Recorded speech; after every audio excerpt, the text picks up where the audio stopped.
చూస్ country delight, live better. ఇప్పుడే country delight యాప్ని download చేసుకోండి. నమస్తే, వెల్కమ్ టు సుమన్ టీవీ. నేను పద్మిని. రేపటి పంచాంగాన్ని, రేపటి రోజుకున్నటువంటి వైశిష్ట్యాన్ని ఇప్పుడు చూద్దాం. రేపు 17వ తారీఖు అక్టోబర్ నెల 2025వ సంవత్సరం శుక్రవారం. శ్రీ విశ్వావసు నామ సంవత్సరం దక్షిణాయనం శరదృతువు. రేపు ఆశ్వయుజ మాస బహుళపక్ష ఏకాదశి తిథి పగలు 11:12 వరకు, తదుపరి ద్వాదశి తిథి.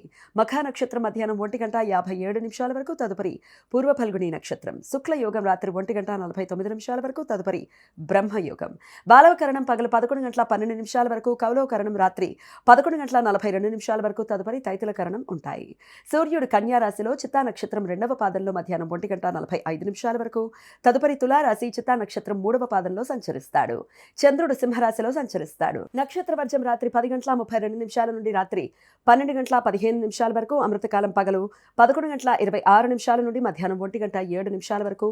రేపు సూర్యోదయం ఉదయం 6:10 సూర్యాస్తమయం సాయంత్రం 5:53. చంద్రోదయం రాత్రి 3:25, చంద్రాస్తమయం మధ్యాహ్నం 3:24. అభిజిత్ ముహూర్తం పగలు 11:38 నుండి మధ్యాహ్నం 12:25 వరకు. దుర్ముహూర్తం ఉదయం 8:30 నుండి 9:17 వరకు, మరలా మధ్యాహ్నం 12:25 నుండి 1:12 వరకు. రాహుకాలం ఉదయం 10:33 నుండి మధ్యాహ్నం 12:01 వరకు. గుళిక కాలం ఉదయం 7:38 నుండి 9:06 వరకు. యమగండం మధ్యాహ్నం 2:57 నుండి సాయంత్రం 4:25 వరకు.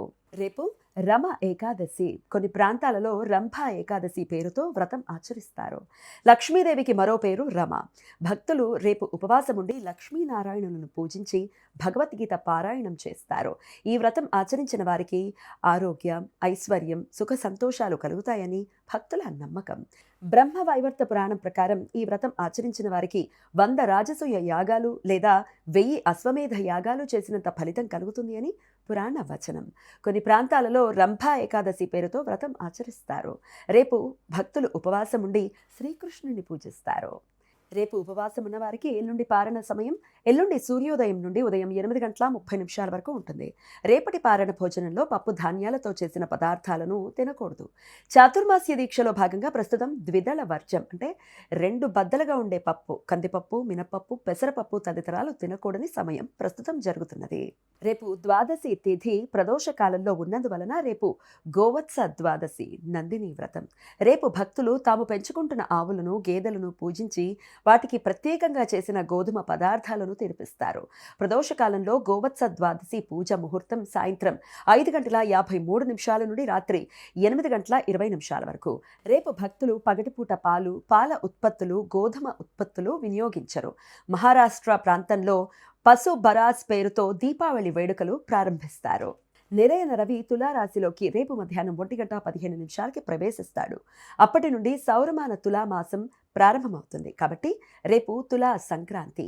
పితృదేవతలకు శ్రాద్ధ విధులను నిర్వర్తించడానికి అనుకూలమైన విషువత్ పుణ్యకాలం రేపు పగలు 11:57 నుండి మధ్యాహ్నం 3:51 వరకు ఉంటుంది.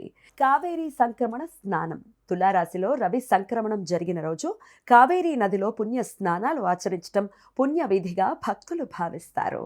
వైద్యుతి మహాపాత వైద్యుతి పర్వకాలం రేపు మధ్యాహ్నం 12:45 నుండి సాయంత్రం 4:50 వరకు ఉంటుంది. రవి చంద్రగ్రహాల మధ్య పారలల్ ఆస్పెక్ట్.